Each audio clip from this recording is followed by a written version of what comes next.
ஆ வணக்கம் நிக்கிதா. அதாவது பார்த்தீங்கன்னா விழுப்புரம் மாவட்டம் செஞ்சி எடுத்த சொக்கநந்தால கிராமத்தை சேர்ந்தவர் ஊராட்சி மன்ற தலைவர் மணிமாறன்.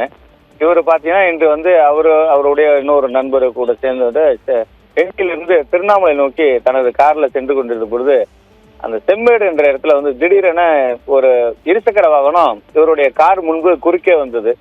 உடனடியாக அவர் மேல இருசக்கர வாகனத்து மேல மோதாம இருக்கிறதுக்காக திடீரென இவர் உடனே வந்து மணிமாற வந்து தனது காரினுடைய வந்து போட்டிருக்காரு.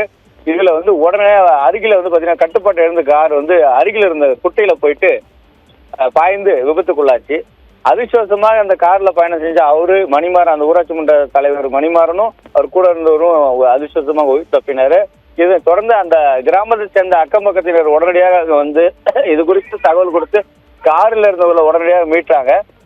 உடனே அதுக்கப்புறம் பின்பு வந்து இது குறித்து மேலும் வந்து நல்லான்பள்ளைப்பட்டான் போலீசாருக்கு தகவல் கொடுக்கப்பட்டு அவங்களும் சம்பவ இடத்திற்கு வந்தாங்க.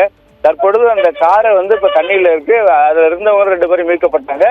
கார் நல்ல அந்த தண்ணியில இருந்து மீட்கும் பணியில இப்ப வந்து ஜேசிபி இயந்திரம் கொண்டு போயிட்டு அந்த காரை மீட்கும் பணியில தற்பொழுது காவல்துறை உதவியுடன் வந்து அந்த கிராம மக்கள் ஈடுபட்டு வராங்க.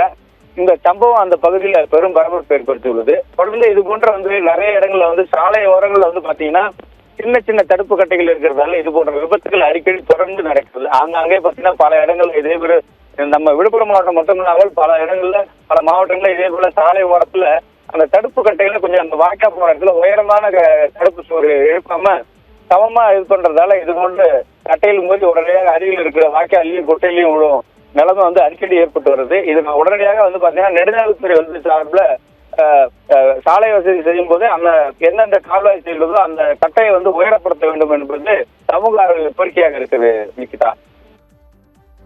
விவரங்களுக்கு நன்றி கோபிநாத்.